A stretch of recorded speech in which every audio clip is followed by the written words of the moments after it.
زاویار دورے نایاب کے لیے ڈرائیور کے ہاتھوں مہنگا ترین موبائل بھیجتا ہے، وہ بھی سم سمیت۔ دورے نایاب اپنے کمرے میں بیٹھی بظاہر تو کتاب پڑھ رہی ہوتی ہے، لیکن وہ بھی زاویار کی سوچوں میں ہی گم ہوتی ہے۔ اسے تو اپنی قسمت پہ یقین بھی نہیں آ رہا ہوتا کہ زاویار جیسا ہیرو ٹائپ کا لڑکا، انفیکٹ شہزادہ، اس کی قسمت میں آخر لکھا کیسے گیا۔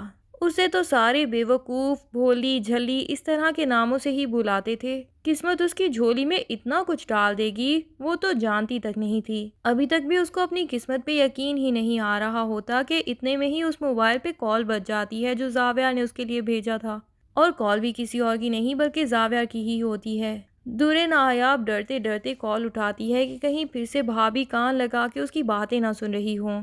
ایک تو زاویار بھی کال پہ اتنی رومانٹک باتیں شروع کر دیتا ہے کہ دورے نایاب تو شرما ہی جاتی ہے۔ زاویار کو دورے نایاب واقعی ہی بہت پسند آ گئی، اتنی کہ اس کے دل میں بیٹھ گئی ہے۔ وہ اسے کہتا ہے کہ تم آخر مجھے خود سے کال نہیں کر سکتی تھی؟ دورے نایاب کہتی ہے کہ مجھے تو بہت ڈر لگتا ہے، میں تو کہتی ہوں کہ آپ بھی مجھے زیادہ کالز اینڈ میسیجز نہ کیا کریں، میرے بھائی اور بھابھی پتہ نہیں کیا کیا باتیں بنائیں گے۔ زاویار کہتا ہے کہ ٹھیک ہے، میں تمہیں کال بھی نہیں کروں گا اور میسج بھی نہیں، تو پھر ہم ڈائریکٹ ہی مل لیتے ہیں، اور اب یہ نہ کہنا کہ کہاں پہ ملنا ہے اور نہیں ملنا ہے، کیونکہ میں تمہیں لینے آ رہا ہوں۔ دورے نایاب تو ڈر جاتی ہے اور کہتی ہے کہ نہیں، آپ اس ٹائم بالکل نہ آنا، یہ بھائی جان کے واپس آنے کا ٹائم ہے۔ زاویار کہتا ہے کہ تمہارا بھائی مجھے کیوں روکے گا، آخر تم میری منگیتر ہو، اور اب تو میں تم سے ملنا ہی چاہتا ہوں، بہت سی باتیں کرنا چاہتا ہوں تمہارے ساتھ، اور تم فکر مت کرو، بھائی سے بھی میں خود ہی بات کر لوں گا۔ ادھر زاویار کی شادی کی خبر اس کے چھوٹے بھائی کو پہنچتی ہے تو وہ بھی سرپرائز پاکستان واپس آ جاتا ہے، اور زاویار کی شادی میں دادی کے علاوہ اگر کوئی دل سے خوش ہوتا ہے تو وہ زاویار کا چھوٹا بھائی ہی ہے۔ وہ تو آتے ساتھ کہتا ہے کہ ہم تو دھوم دھام سے بھائی کی بارات لے کے جائیں گے اور میں تو خوب ناچوں گا، شکر ہے گھر میں پہلی شادی تو ہو رہی ہے۔ زاویار کی بہن کو تو ابھی تک یہ لڑکی اتنی پسند ہی نہیں آئی، وہ تو صاف کہہ دیتی ہے کہ میں دورے نایاب کو کبھی بھی بھابھی نہیں کہہ سکتی، اور نہ ہی اس مڈل کلاس لڑکی کو بھابھی تسلیم کر سکتی ہوں۔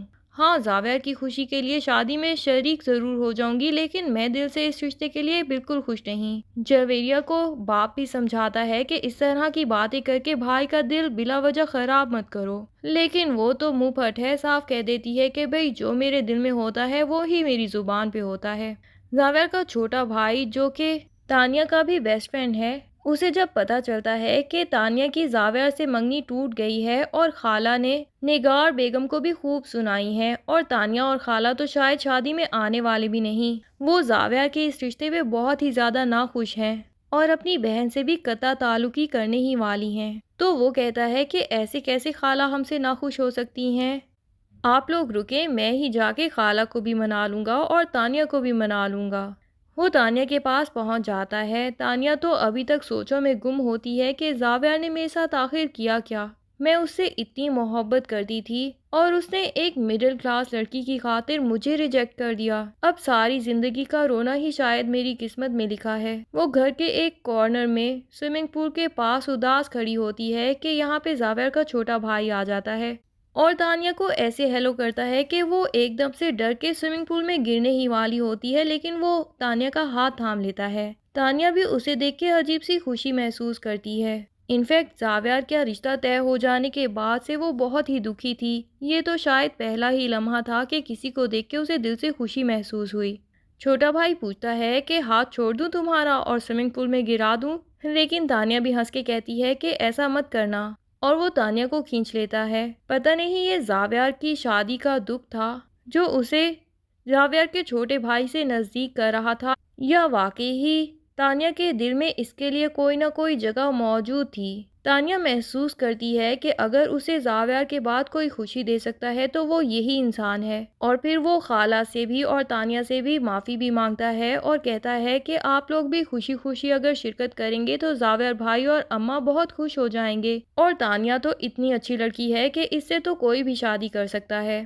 تانیہ دل میں خوش ہوتی ہے کہ اس کا مطلب کہ یہ بھی مجھ سے شادی کر ہی سکتا ہے، اور اس کے جانے کے بعد وہ اپنی ماں کو اپنی یہ فرمائش بھی بتا دے گی کہ میں اسی سے ہی شادی کرنا چاہتی ہوں۔ ماں پہلے تو اس بات کے بالکل اگینسٹ ہوتی ہے کہ تم نے ساری زندگی زاویار سے محبت کی ہے اور اسی کے نام کے ساتھ جڑی رہی، اب تم یہ شادی صرف اس سے بدلہ لینے کے لیے کر رہی ہو تاکہ تم اس گھر میں زاویہ سے نزدیک رہ سکو، تو یہ تمہاری زندگی کا سب سے ہی غلط فیصلہ ہوگا۔ جلد بازی میں ایموشنل ہو کے کوئی فیصلہ مت لو۔ تمہاری قسمت میں ان دونوں بھائیوں سے بہت اچھا انسان لکھا ہوگا، بس تھوڑا عرصہ ویٹ کرو، یہ سب ٹراما بھول جاؤ گی۔ اس کے بعد جو بھی آئے گا تم دل سے اس کو ایکسیپٹ کر لو گی۔ اس طرح جلد بازی میں کوئی فیصلہ نہیں لینا چاہیے، اور پھر شادی کا فیصلہ تو بالکل نہیں، یہ تو آپ کی زندگی کا فیصلہ ہے۔ لیکن تانیہ بھی ماں سے کہہ دیتی ہے کہ میں کوئی جلد بازی کا فیصلہ نہیں لے رہی، بلکہ زاویہ کی شادی طے ہو جانے کے بعد اگر مجھے واقعی ہی خوشی محسوس ہوئی ہے تو وہ آج کا دن تھا کہ میں کچھ دیر کے لیے زاویہ کی شادی کو بھی بھول گئی۔ تو جو انسان تھوڑی دیر کے لیے میرا غم بھلا سکتا ہے وہ ساری زندگی کے لیے بھی میرے لیے مرہم بن سکتا ہے۔ تانیہ کی ماں بھی خوش ہو جاتی ہے کہ اگر تانیہ نے یہ فیصلہ واقعی ہی اس کی محبت میں لیا ہے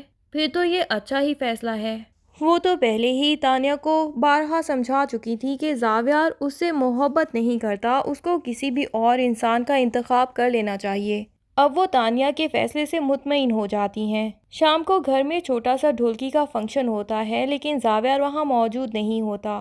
زاویہ صاحب تو درِ نایاب کے ساتھ ہوٹل میں ملاقات کے لیے گئے ہوتے ہیں اور وہاں درِ نایاب کا ہاتھ پکڑ کے اس سے بہت ہی رومانٹک باتیں کر رہے ہوتے ہیں۔ درِ نایاب جس کا ہاتھ تو دور کسی لڑکے نے آج تک اس سے بات تک نہیں کی تھی، وہ تو بہت زیادہ کنفیوز ہو جاتی ہے، لیکن زاویہ اس کے منہ سے محبت کا اقرار سننا چاہتا ہے اور اسے کہتا ہے کہ میں تو اتنی بار تمہیں کہہ چکا ہوں پر تم کبھی بھی مجھے اظہار نہیں کرتی محبت کا، کیا تم مجھ سے محبت نہیں کرتی؟ درِ نایاب جو کہ اتنی بھولی سی ہے وہ اتنے بھول پن میں کہتی ہے کہ اتنی جلدی کسی سے محبت کیسے ہو سکتی ہے؟ زاویہ کہتا ہے کہ اس کا مطلب تمہیں مجھ سے محبت نہیں بلکہ کسی مجبوری میں شادی کر رہی ہو۔ تو درِ نایاب فوراً کہتی ہے کہ نہیں، ایسا تو نہیں کہا میں نے۔ زاویہ خوش ہو جاتا ہے کہ اس کا مطلب محبت تو کرتی ہے لیکن شاید شرمیلی ہے، اور یہی ادائیں تو درِ نایاب کی زاویہ کو پسند آ گئی تھیں۔ اس نے بہت ہی بولڈ قسم کی لڑکیاں دیکھی ہیں اپنی سوسائٹی میں، اتنی شرمیلی اور ڈرپوک سی لڑکی اس کو بہت زیادہ پسند آ گئی کہ یہ ساری لڑکیوں سے کتنی مختلف ہے۔ اور پھر دادی کے منہ سے بچپن سے وہ ایسی ہی لڑکیوں کی تعریفیں سنتا آیا تھا، شاید کچھ اس کا اثر بھی تھا، اسی لیے درِ نایاب اس کے دل میں جگہ بنا گئی۔ وہ درِ نایاب کو ایک رنگ پہناتا ہے اور اسے کہتا ہے کہ میں تمہیں بہت خوش بھی رکھوں گا اور تم بہت جلدی مجھ سے محبت بھی کرنے لگ جاؤ گی۔ ادھر گھر میں بھی سارے زاویہ اور درِ نایاب کی محبت کے قصے سنا رہے ہوتے ہیں۔ تانیہ بہت ہی انکمفرٹیبل فیل کرتی ہے اور پھر اداس ہو کے گھر چلی جاتی ہے اور ماں کو رو رو کے بتاتی ہے کہ وہاں تو سب زاویہ کی محبت کے قصے ہی سنا رہے تھے، سب لوگ بہت خوش نظر آ رہے تھے ماں، سوائے میرے۔ کیا میری زندگی میں بھی اب خوشی آئے گی کبھی؟ میں زاویہ کو بھول جانا چاہتی ہوں۔ ماں بھی کہہ دیتی ہیں کہ بے فکر رہو، میں نگار آپا سے کل ہی بات کروں گی تاکہ زاویہ کے چھوٹے بھائی کے ساتھ تمہاری بھی ساتھ ہی منگنی ہو جائے، اور میں جانتی ہوں کہ تم اس کے ساتھ بہت خوش رہو گی۔